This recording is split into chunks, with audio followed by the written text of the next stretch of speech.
Hello and welcome to Melv Underground. I'm Melv. Today we are overground and we're once again looking at this big hole in the wall which started out fist size and has slowly been getting bigger and bigger through lack of judgment and some bad luck. Mrs. Underground came home yesterday and has suggested a slightly zany idea that I'm kind of on board with.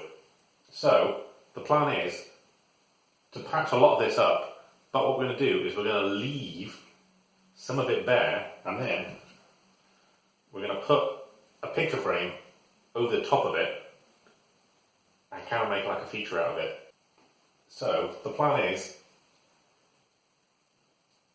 to put a picture frame there, and then we're getting quite a nice line of these nails here and a couple of knots here.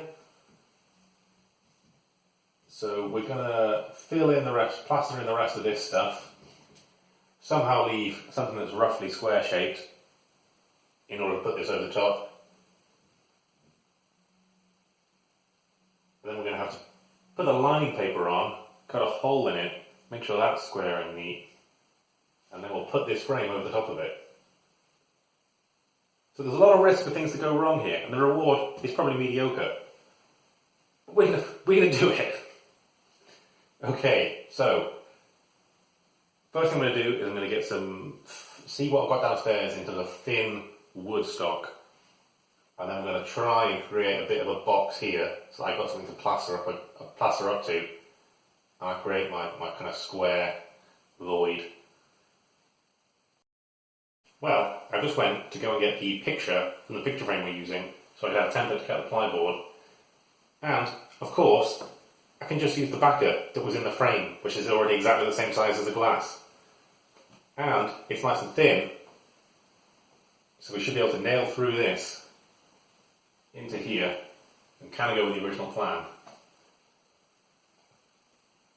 So what I'm going to do is I'm going to take it down and cut this corner off, and then I'm going to put a handle on it, just put a block on it, so that when I try and I'll put this in,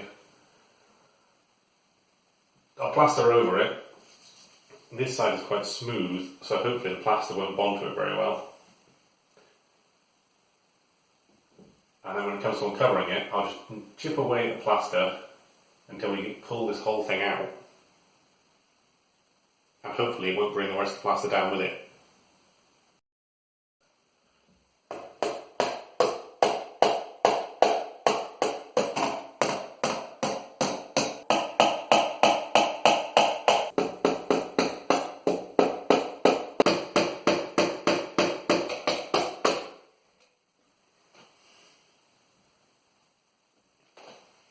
I'm just going to leave it there.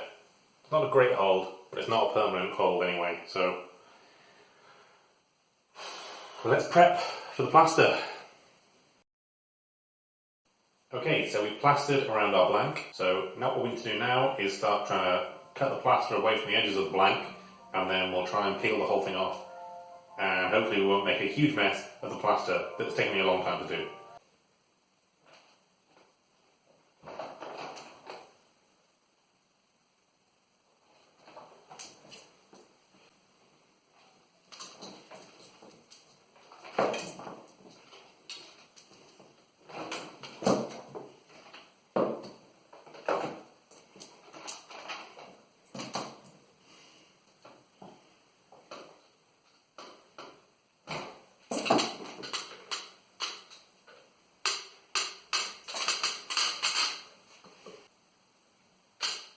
I mean, it's worked.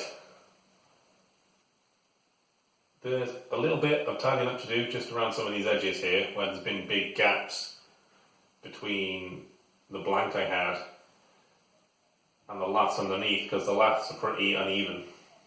So there's some big bits here that I'll just have to cut through with a Stanley knife.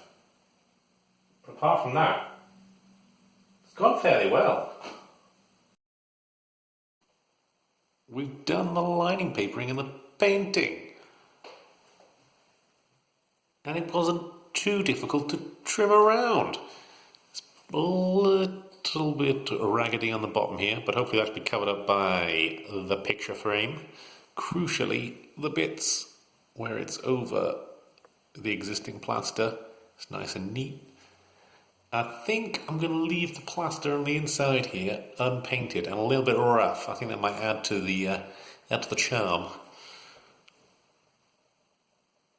But it actually wasn't too difficult when with painting and with the line paper. So the next thing to do is get the frame, put the glass in, and secure it to the wall.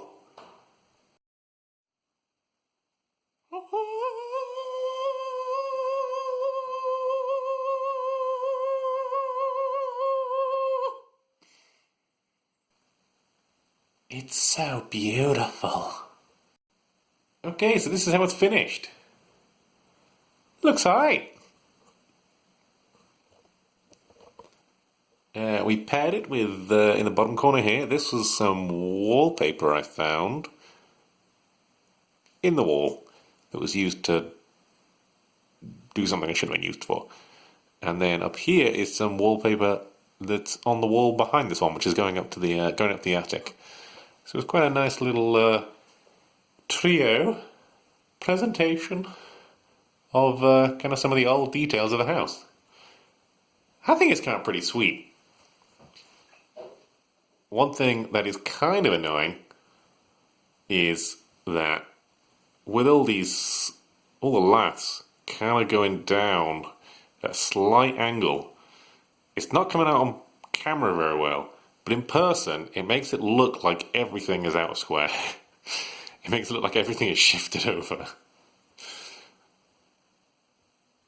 But it's not. I've checked it with a level, everything's level. It's the damn wall's wrong. Now, I'm sure people will have plenty of valid questions like, what are we going to do when we move with this random hole in the wall? And they're very valid questions because we didn't think of that. I guess we'll have to see what happens. But, yeah, if you want to make a cool feature, nice little 3D piece, that's the way you do it. Was this a good idea? Was this a bad idea? Let me know your thoughts. As always, thanks for tuning in. I'm Melv, and this has been Melv Underground.